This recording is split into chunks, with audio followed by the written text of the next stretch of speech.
Welcome back to the Capes and Tights podcast right here on capesandtights.com. I'm your host, Justin Soderberg. This episode, we welcome author Waubgeshig Rice to the program to talk about his novels, Moon of the Crusted Snow, and his recently released here in the United States back in February, Moon of the Turning Leaves novel. We're here to talk both novels, the cultural traditions in it, the post-apocalyptic, dystopian parts of it, and so much more. So we thank Waubgeshig for coming on the program to discuss his novels. But before you listen to this podcast, follow us on Facebook, Instagram, Twitter, Blue Sky. Rate, review, subscribe, all those things over on Spotify, Apple, and all your major podcasting platforms. You can listen while watching on YouTube to our YouTube channel, as well as on our website, capesandtights.com. But this is Waubgeshig Rice talking Moon of the Turning Leaves in his original novel, Moon of the Crusted Snow, right here on the Capes and Tights podcast. Enjoy, everyone.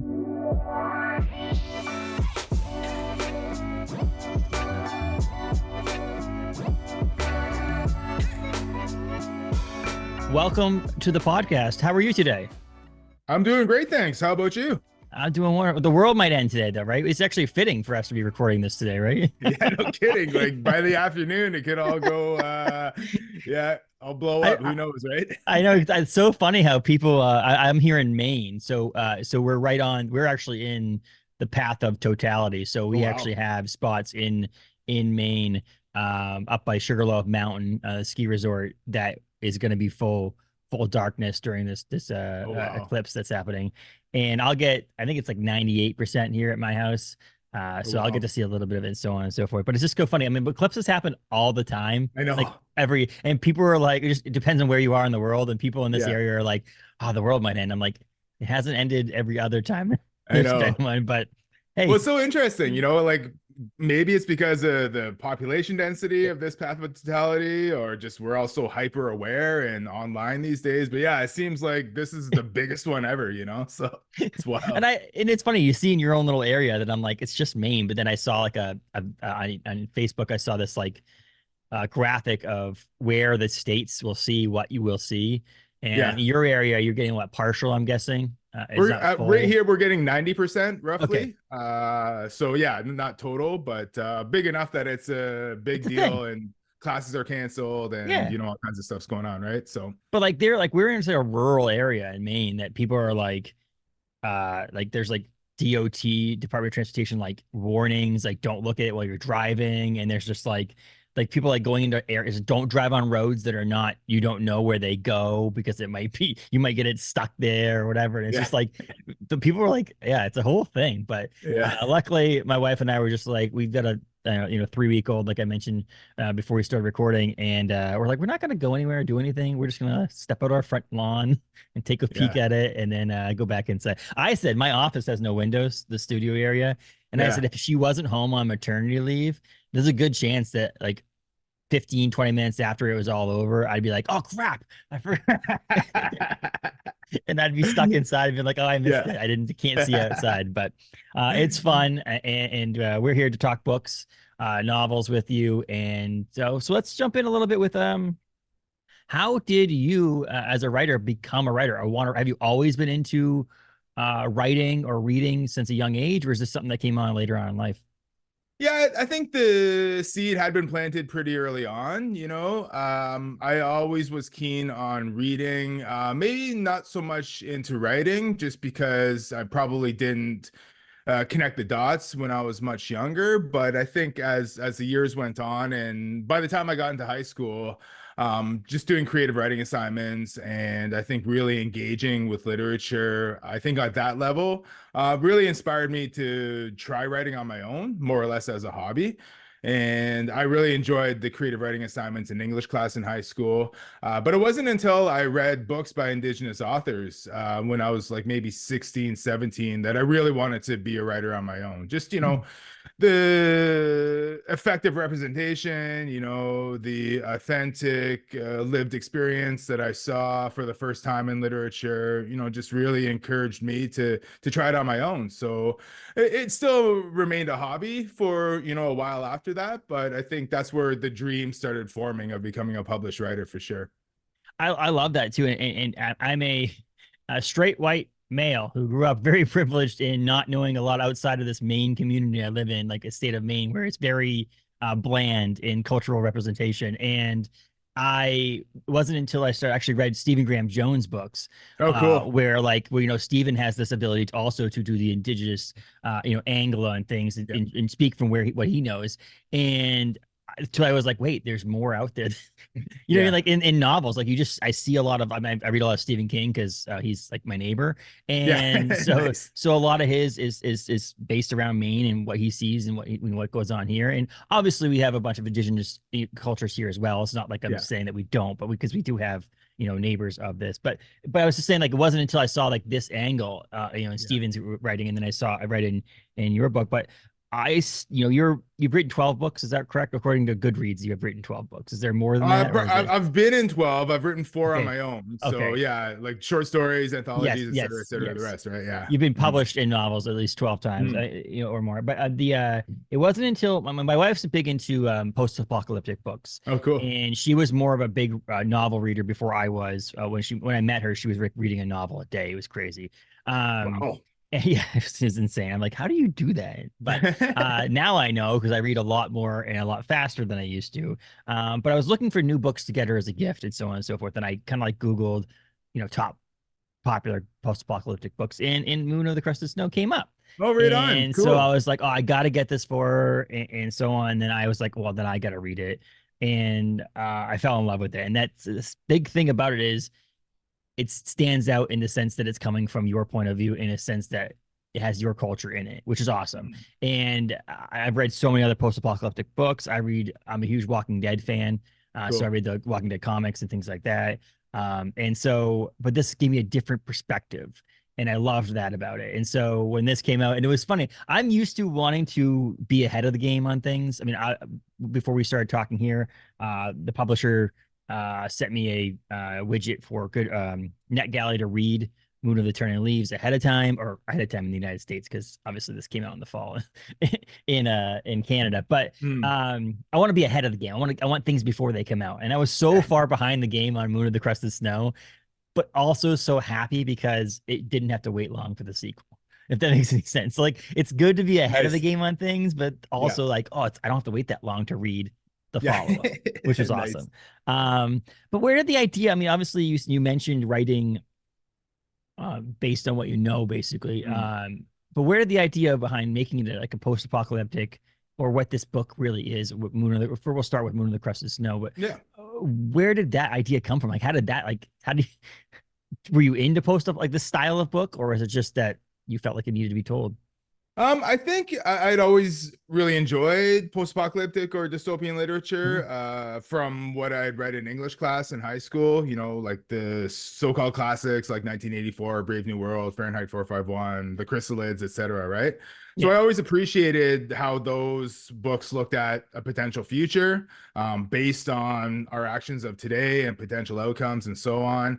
But those novels I thought were always pretty grim, you know, and they always showed like really terrible outcomes. Yes. And you know, my own lived experience as an Indigenous person, as an Anishinaabe person, you know, we've already endured several different world-ending events in our culture, from displacement from our homelands Mm-hmm. to, you know, the brutal oppression of the state and the removal of children from the homes and so on, right? So Yeah. I think I always had that perspective of surviving apocalypse already as an Indigenous person. But there was one very particular event. It's interesting we're talking about the eclipse today. Yeah. In the summer of 2003, and I believe this might have impacted your area. Yeah. There was a huge blackout. It Yeah. came to be known as the Northeast Blackout of 2003. And all told, something like 50 million people in parts of Canada and the US were without power. You know, it took several days for it to be restored in some areas. When that happened, I was actually living in Toronto working as a freelance journalist. But that day, I was back in my home community in the reserve called Wasauksing, where I grew up, house sitting for my dad and stepmom, who were on summer holidays with my two younger brothers. And it was, you know, a sunny summer day, and the power went out. And we thought that was kind of strange because there was no storm or, Mhm. high winds or anything like that. And as the afternoon went on and the power remained out, we got bored. So we drove from the reserve into Perry Sound, which is the town about 10 minutes away, and we saw that the power was out there too. And we ran into some people we knew, and one of them had heard on the radio that it was this massive blackout. All these big cities like Toronto, Ottawa, Boston, New York, Detroit, Cleveland, etc. were all in the dark, and nobody knew why. Nobody knew when the power was going to come back on. And my brothers and I, we thought that was it. We're like, this is the end. We gotta go hunker down and get ready to survive the apocalypse. Just because of how it sounded, right? It sounded so intense. So we went back to the reserve and to our dad's house and like made a plan. But as the night went on, we're like, oh, we're here in our home community in the bush where people know how to hunt, people know how to gather medicine and food from the bush, and electricity has only been here for a few generations. People remember living without it, and it's actually the best place to be for this apocalyptic event that we thought was happening. So the next day the power came back on, and then I eventually went back to Toronto to go back to work. But that really stuck with me, that moment of being on the res during the blackout and just how safe we felt, and just that sense of community that was there that we could rely upon. And that's really where the idea for Moon of the Crested Snow started. And I didn't actually begin writing it until several years later, but I let it gestate in the back of my mind, and that's sort of how it came together. I love that too, because there's a lot of dystopian style novels who like jump right into what's happening in the world, what's going on, what tragic event or what big thing that happened, and then dealing with it. Whereas this was like, for people who haven't read it yet, and I won't want to spoil anything, but like it's more about like not knowing at the beginning Mhm. too. It was like one of those things when it started off, you're just like, oh, we don't know what's going on. The power's out, and everybody's talking to each other. And like you mentioned, what happened to you, and Mhm. that side of things are like that to me is almost more scary, is like Yeah. not knowing than actually knowing what's going to happen. And so I did love that aspect of it. And I said Oh, I love thanks. the book, and I really was excited to read it and finished it. It was wonderful. And a lot of people were like, oh, I haven't heard about that book yet, when I put it on my Goodreads, and people, end up reading it. So you're welcome. You probably sold a couple copies Thank because of you. me. Well, I appreciate that. No, that's amazing. Right But on. then I was like I said, then I saw this whole fact that you're having a second novel coming up. But I'm guessing, and for what I've deciphered online, that this wasn't a plan to write a second book from the Mhm. and I'll tell everybody, I'm not going to spoil anything, but anybody who listens and hasn't read it, is that the book Moon on the Crust of Snow ends in a satisfying, in a way that you didn't need a second, if that makes any Yeah. sense. It definitely works. But the idea that like if you were just like, nope, that's it, that's what the story was, I don't think people out there would be upset with you. No one would be Mhm. like, why did he not write the second book? Yeah. And but it works, and that's what's cool about it. I love that. So if anybody wants to just read Moon on the Crust of Snow, they can leave that. But if they Yeah. want to have a follow up book, it's really good to get into Moon of the Turning Leaves. So what was it? The success of what people liked about the first book? Was it just felt like you had more story to tell? What led to It, the second book? it was the response to the Okay. first book. Yeah, I definitely did not plan on writing a sequel. I was satisfied with how the first story ended. I saw it as the characters riding off into the sunset Mhm. without me, and they creating their own future. And I thought, if readers want to imagine what happens next, they can on their own. That's what I love about reading. When the author gives me enough to sort of take the story in my own mind Yeah. to the next part, that's always great. So that's sort of how I wanted to leave it. But when I started taking it out to do public events in the fall of 2018 here in Canada, when it first came out, Yeah. people almost immediately started asking me whether there was going to be a sequel. And I would say no, because I wasn't planning on it. And then the look of disappointment on their face would tell me that maybe I should start thinking of a part two. And maybe I should just like fudge the truth a little bit, and not just outright tell them, not outright shut them down, right? In terms of their hopes for a second book.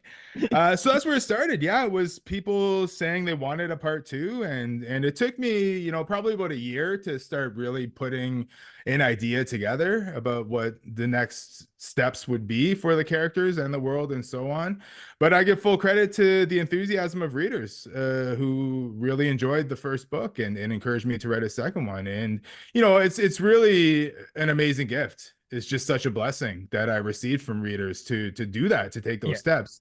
And I thought to myself, I owe it to them. If they're so enthusiastic about it, they want to see what happens next. I owe it to readers to try to envision a next part. But I also owe it to the characters, Yeah. These are fictional people that I've grown to love and admire, and they deserve, more life too, if it's there, right? So yeah, all those things coming together was really inspirational for me, and I'm just very thankful for all of it. That's awesome. It's great to have that almost like pre-sold books too. If you think about it, like you go as an author, you're like sitting there like, well, hopefully people will buy my books. Like this would be great. But having enough people out there being like, I want a second one, you're like, okay, at least I can sell 10 of them. There's 10 people here who want a second book. And it's nice to know that ahead of time, going into it. Yeah. But it can fail almost because I've seen it. I obviously we do we talk a lot of books, horror books, and things that here on the podcast. We talk a lot of comics, and in the comic industry, it's a thing where like there's a lot of 5-issue series now Mhm. instead of like, hey, this book's gonna go on until it goes on. It's like we're gonna do a finite number of issues because they don't want to have to cancel anything. They don't want to have to like, Mhm. oh, this would be 10 issues and only after 5 issues because it didn't sell. So planning a book as just a single book is great. And if you can make a second one, awesome. You don't want to plan it. It kind of stinks sometimes. Like say Stephen Graham Jones, we mentioned him earlier, wrote his Indian Lake trilogy. We only wrote Yeah. was planned on issue three books like he has, but Mhm. only one was made. That would Yeah. suck. Yeah. And so like it works in your benefit in that sense that you have to like, okay, cool, I can continue taking this story, but I don't have to. And you ended up Yeah. making it, and it made it wonderful. The book takes place 12 years after the end of the first book. Was that plan? Was that an easy way to be like, it doesn't have to be just a continuation of the story in a sense? Like it was just like, oh, we want a time jump. People like time jumps, I think Mhm. no, every new detail for the past 12 years is probably not necessary. Was that from the beginning, or was that something you deciphered after a couple of years of trying to write this book? Yeah, that was something I wanted to do from the beginning for a bunch of reasons. I think the first thought usually is pick it up right after the end of part one, right? And Mhm. and to me that seemed like more of the same story, and I didn't Mhm. necessarily want to do that because the first book is about the moment of collapse and the immediate aftermath, like the struggle between good and evil there. And I thought, okay, if we see them, in their next steps right after the end, it's very much the same atmosphere, the same mood, the same tension, and I just wanted to try something different. And in that sense too, I wanted to make it sort of a standalone that people could access on their own without having to read the first one, right? The sequel itself. Mhm. So having that space, that slight departure, I think gives it a different opportunity for people to enter into the world or however they choose to. Yeah. And the biggest reason I think though for me was to put the spotlight on the younger generation, to show the people who were little kids in the first book being teens and young adults in the second book. And that really helped with the whole world building aspect Yeah. of it because they don't really remember the world of the past with electricity or cell phones or whatever else. All they know is the Mhm. bush and hunting and making shelter and that sort of really land-based way of life, right? And it was cool to imagine the next generation from that perspective. And that was, a big motivating factor for me to place it that far into the future too. And lastly, it just was a great opportunity to be speculative. Mhm. Because as mentioned, the first book is about the moment and the immediate aftermath. And then putting it into the future, I was able to sort of dream up what would remain of the worlds that we know today, what the values of people would be, what structures would still be standing, et cetera, what supplies would still be around and all that. So it was really cool to just dream that up from a storytelling perspective anyway. I think that the time jump like that too, 12 years, 10 years, things like that, and things also puts into perspective that it's like this is here to stay in a sense. Like Yeah. if you would have picked it up right afterwards, be like, oh, and 5 years later, the world was back to normal. At least Yeah. this, it's like, no, they've been dealing with what's going on, the ramifications for 12 years at least. And so, Yeah. like, at least that has that whole, like, no, this is what we're doing. This is how we have to live. This is how we have to survive. And now we have to figure out how to make it. And I like it. Mhm. I like the idea that the younger generation has to learn or basically knows this is what they know. It's like the opposite when you look at someone. Like I like when I look at my son and be like, you're not gonna know what it's like not to have to wait for something to download from the internet. Like the Yeah. opposite of that. Like whereas like he's so funny when he was like, Dad, hurry up, it's faster. I'm like, you have no idea how easy this is right now. You can watch Yeah. a movie and then watch a different movie right after because you don't like Yep. that movie without getting up and putting a VHS tape in. Like the opposite of that, like the idea that we knew what it was like as an older generation, but our younger generation doesn't. And that's Yeah. I love that aspect of it too, because it brings a different perspective and view of what, some of these kids, like if say the apocalypse does start today, say we get cut off in this recording because the eclipse is happening and the world's Yeah. ending. That people will, as they get older, will be like, this is just part of life. Whereas all of us, myself, 38, almost 38 years old, is going to complain about the fact Yeah. that I don't have refrigeration or don't have the internet or whatever. Whereas my son might just be like, this is part of life. Like, like Exactly. a different view on it. This is just how we have to do things and we'll do it. So that spot is great. And having a 3-year-old and having kids and thinking about what their life would be like if the world did end, quote unquote, end today is fun reading, I think. Yeah, it's also less scary too, right? Yeah, Like it's a little more optimistic yeah, and maybe naively so to some degree, but at the same time, it's like why just worry and be afraid all the time? yeah. And why not try to be constructive about it? And like we mentioned earlier, this is not a straight ahead post-apocalyptic, I can't say it, post-apocalyptic or dystopian novel. It's steeped in cultural traditions in it for you, and which is awesome. What's great about me is I love being able to read a fictional novel, but that I also learn out of. You know what I mean? Like there's not like the stuff you're saying, and there's just true stuff. Like there's traditions, or some of the language you use in here is Mm, real language. This is not made up for a book or some sort of mm. it's not Klingon. This is actual native language, and I like that too because I feel like I learned again with this book, and I mentioned with Stephen Graham Jones too. It's like I'm learning things from your culture that I didn't know by reading a fictional book or two, and that's really Cool. cool. And I think that you're gonna be able to reach a wider audience to learn more about some serious things Mm. in your culture, which is awesome. And so I'm guessing that's important to you to tell in your novels as well. I'm guessing. Yeah, and it's important, but it's also a great opportunity Yeah. that comes with a lot of responsibility. And I think Stephen would probably agree that you know when your name is on the cover, you sort of carry the weight of a whole community or a whole nation with you, Yeah.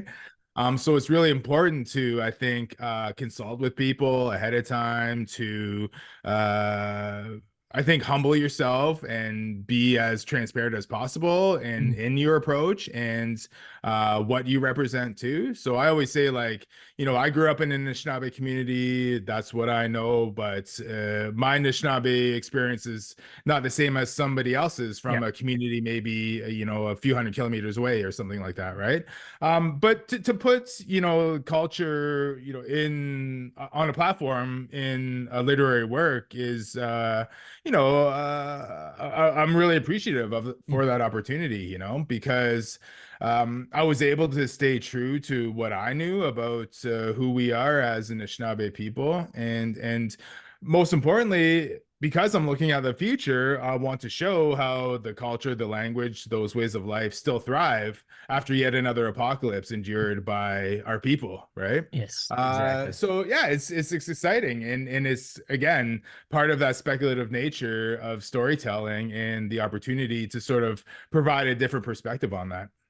And I didn't want to put you and Steven in a box too. I'll tell you the public know so you all know. I've basically read two Indigenous authors, and it's been you and Steven. So it's not like I'm just like you guys are the only two out there doing this. There's tons of people out there that are Oh doing yeah, this. People, tons. Yeah. tons, and so and a lot of them are I've heard are really good, and I want to get into it more. I was just saying that like I just finished reading The Angel of Indian Lake because the series Cool. just ended, and I Yeah, read I'm this at the I'm same time. stoked to So read that yeah, too. Looking forward to it. it's a great, and I actually am in the middle of I was a teenage slasher too, which is his latest book, but it's coming out this summer. It's a novel he has coming out, Right but on. yeah, it's not like you two are the only two out there writing Indigenous novels. I'm just saying that this is what I know and so on, and you also write what you know. Like I mean, Yeah. let's be honest, like you're not gonna. there's a way you could purposely not, right? You could purposely be like, okay, not as many people might know about this cultural part of a tradition, so I'm going to leave it out because it might not widely meet people. Hmm. But instead, you didn't. And I like that. That's my big thing. And using Oh, words. thanks. Um, there was a book that I picked up recently. I forget what it was, but it came with a companion, like a language companion, because there was Hmm. words, sentences they used in the book that were in Spanish, that they didn't translate. Like they didn't Hmm. put it into English.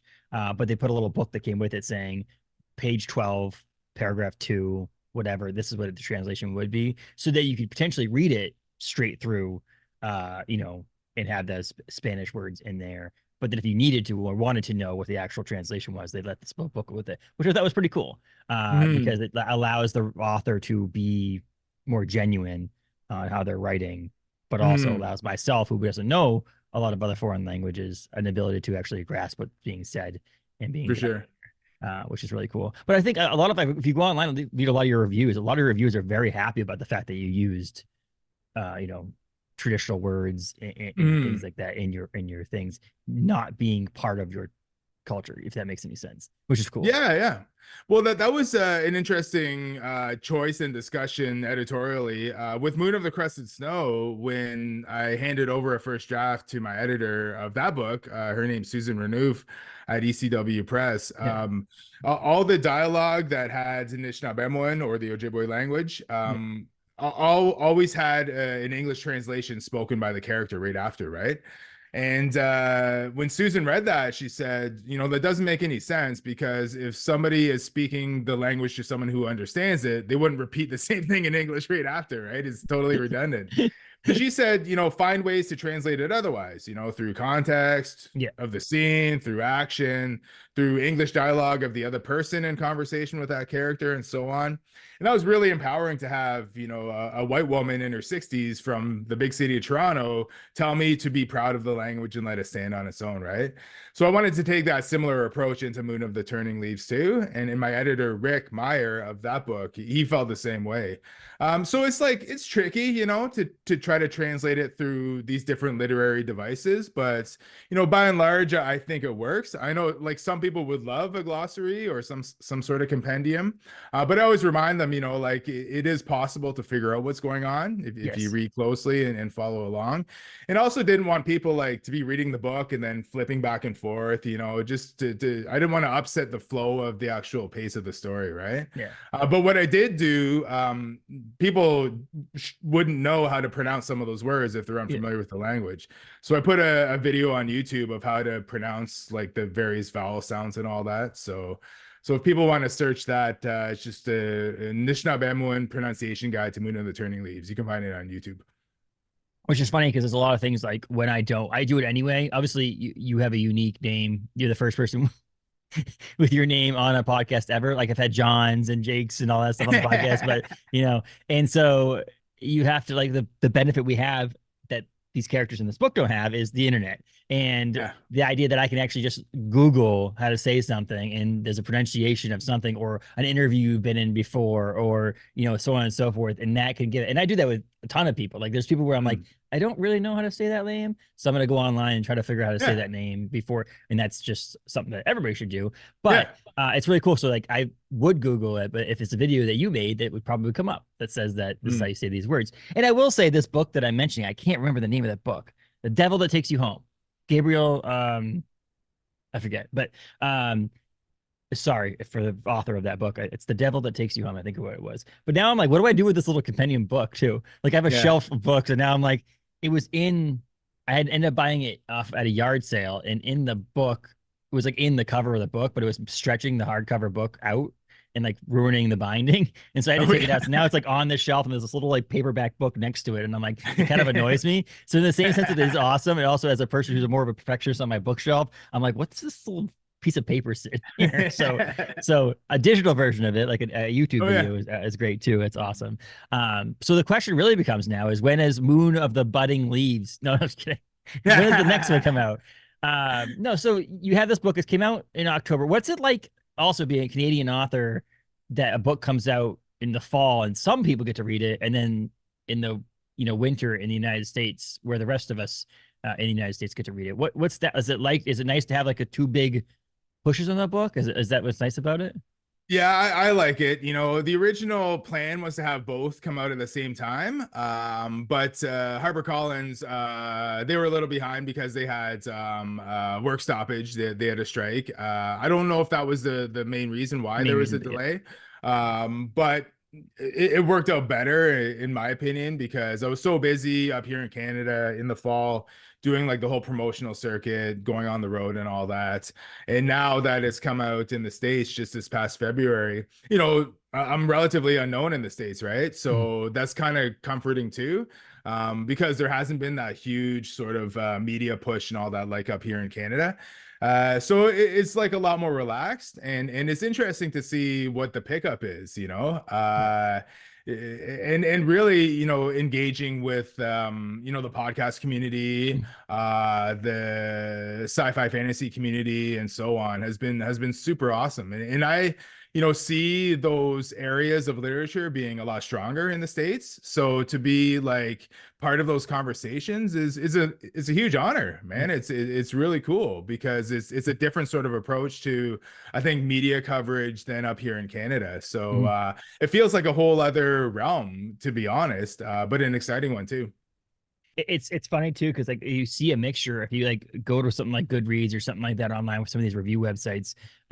There's a mixture of people who read it from Canada and there's a mixture of people who read it, you know, from the United States. And it was kind of funny too because I got my quote unquote advanced, you know, NetGalley reading thing, but I'm like advanced. The book's been out in Canada for months. I don't like it's not really advanced, but the funny, you know what I mean? Like it's funny in that sense. Like I'm reading the book that someone can just buy on the shelf in Canada right now. Yeah. But it is cool like that. It's almost like because I'm guessing it's hardcover now. I'm guessing you're gonna get a paperback release at some point, and that will be a third push of a book too. So you mean like you have this Yeah. Canadian release, and then you have your a United States release, and then you'll potentially have a paperback release at some point, and that's like another Mhm. push for the book in that sense. I mean, I recommend this book is beautiful in hardcover, so I do recommend people buy it in hardcover. But Oh, right um, on. Thanks. I do like the. I don't know if they're all like this, but the texture on Moon of the Crusted Snow on this paperback book is cool. It's got like a I don't know rough texture to it. Yeah, Looks pretty cool. I love it too. It's a great It's package. pretty cool. Um, you know, I'm not a big fan of the fact that they're different sizes, but that's I just me. know. Talk about the shelf. No, you know, Yeah. so it's post-apocalyptic, it's dystopian, it's there's elements in my mind for both of them. If we talk both of them, because I do recommend people read both of them. You don't have to, like we mentioned off the top, you can read just the first novel or the second novel. They're both available. Um, but it's worth reading all of them. They're not like you're not Stephen King over here. You don't have 700-page books, 1,000-page books. These are Yeah. attainable books. That the thriller aspect in there. There's horror elements, but there's a lot of heart. That's the big thing I think behind the whole thing. I think, and that's I think something that comes with some sort of dystopian novels too. Is that there's one thing that people they do a lot of those do have is some heart in there. Like this family is trying to survive, and this community is trying to survive. So I do think there's a little bit for everybody in these books, and that's Oh, why I think thanks. that there's the like I said there is this thriller aspect, a horror aspect of it, because there is this. I mean, everything is post-apocalyptic dystopian has some of those in it, and then Mm. there's heart and there's culture in there. And so I said, there's something for everybody in them. I do recommend that everybody reads both of them, Oh, thanks, but Justin. Good on. in order. But Yeah. you could also do the Star Wars thing where you read the second book and then be like, I wonder where these people came from, and then read the first book after, Yeah. right? I mean, Yeah, that's I heard from somebody who did that, okay. and yeah, they like that sort of entry into the story too, and I think that's Mm. super interesting. And I will say right now, I don't want to recommend the Moon and the Crest of Snow is a better prequel to Moon and the Train Leaves than the Star Wars prequels were to Star Wars. Just so everybody knows. Just want to let everybody know that wasn't a dig at Moon and the Crested Snow. But yeah, it is there. So now are you done now? Is this done? Are you going to officially say it now that you're done with the Moon series, or is there now talk about potentially a third book? You You don't know, have to give anything away, but yeah, yeah. No, I said I was done after the first one, and here we are talking about the second one, right? So I better not say that this time around. I should leave the door open just in case yeah, it happens. I'm not working on it right now, okay, but maybe in 5, 6 years time, I might come back and look at what a third book could be. well, great. And my editor Rick gave me a really cool idea for a sort of adjacent adjacent story, not necessarily a sequel, but in the same world. And that really intrigued me. So yeah, in a few years, I'll take a look at my next steps. Because if the people want it, yeah, I should try hard to give it to them, right? Hmm. Because that's why we're here today talking about the second one.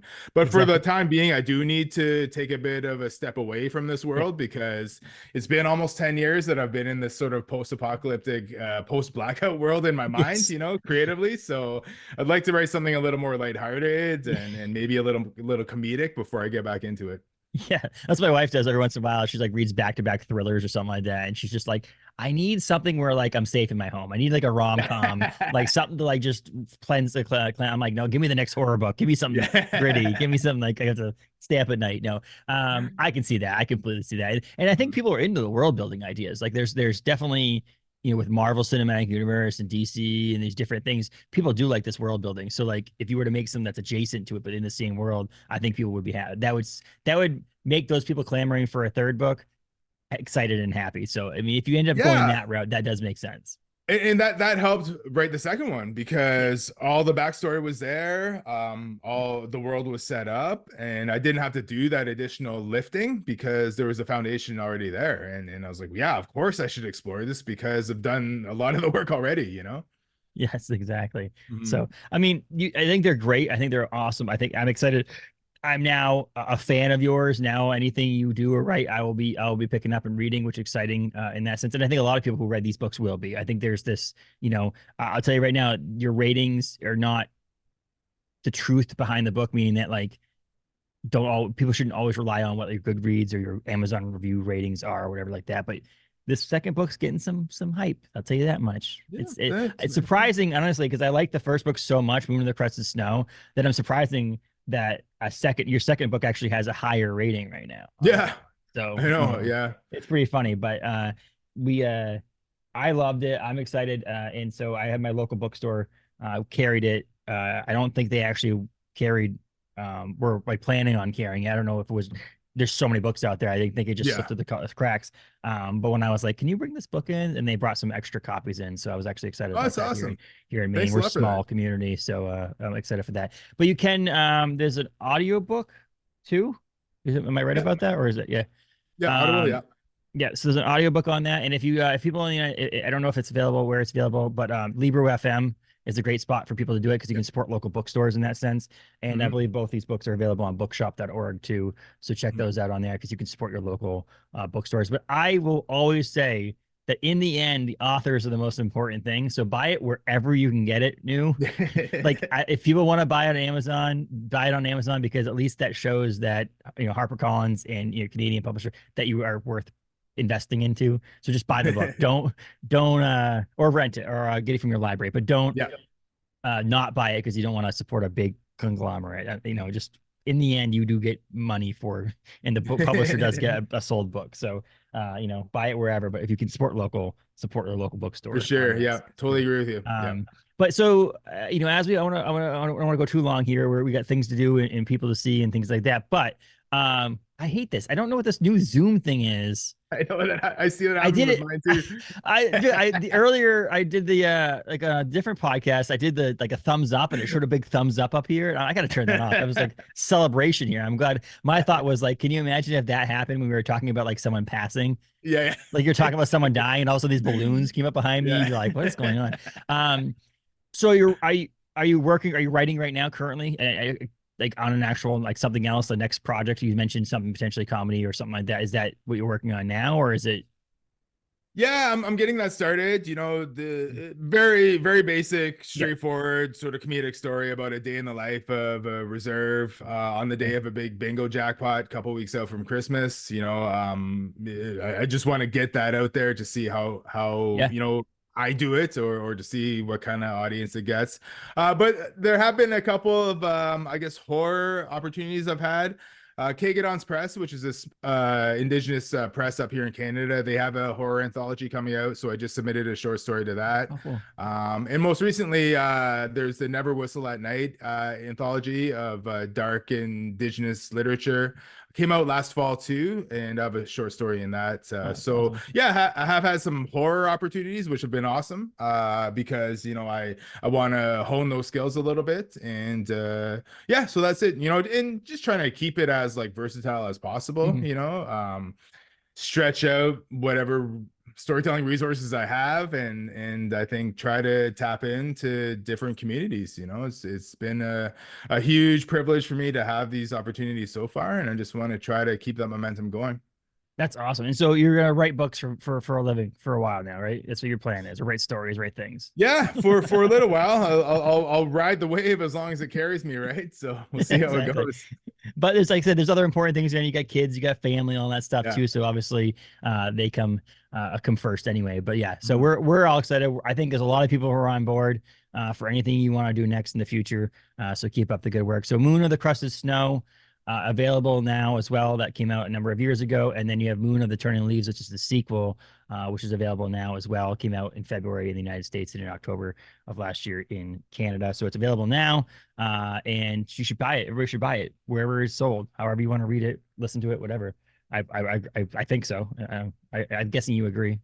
Yes, please check it out if you can. Buy it and tell a friend. And if a Yeah, friend tell can't a afford to friend. buy it, let a friend borrow it. Whatever you need to do, someone Yeah, should yeah, read it. boy. Yeah, feel free just to share it. Just Yes. spread the word however you Yeah, can. exactly. I really appreciate you taking out the time to come on here and talk your novels and so much more on here. And then also, side note, thank you for rescheduling because of obviously personal issues. But Oh, man, no problem. we'll get you back on again in the future. We'll talk some other stuff and talk what you're doing next. Sounds good? Oh, I'd love to. Yeah, Justin, thanks a lot for this opportunity. I really enjoyed our conversation, and I appreciate you taking the time to read the books. And yeah, hopefully we can chat again sometime in the future. Sounds good to me. Thank you so much. Take care. Thanks.